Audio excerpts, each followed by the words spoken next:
Memorandum o vzájemné spolupráci uzavřelo město s domovem seniorů v reakci na demografický vývoj a stárnutí populace v regionu. Došlo k tomu, že jsme podepsali slavnostně memorandum, které schválili zastupitelé již minulý měsíc, a v tom memorandum jsme si nadefinovali vzájemnou spolupráci mezi městem a domovem seniorů. Máme tam stanovené nějaké úkoly, které musíme teďka rozpracovat, a z toho jedné i druhé straně vzniknou nějaké povinnosti. Během 14 dnů proběhnou první schůzky. Podle mě je to otázka několika hodin a najdeme k tomu nějaké závěry. Počíná vstřícný krok našemu domovu, který bychom chtěli samozřejmě dál rozvíjet, ale na to nestačíme pouze jenom my sami nebo i náš majitel Dalibor Dědek, ale k tomu potřebujeme i podporu samotného města.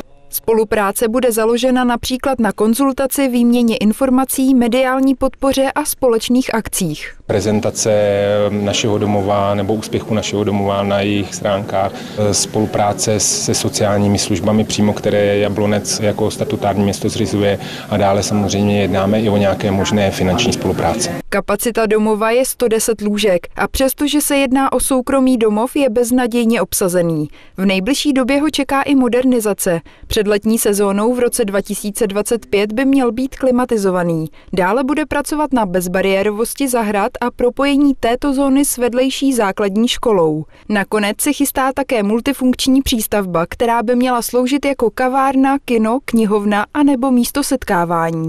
Aneta Punčochářová, televize RTM+.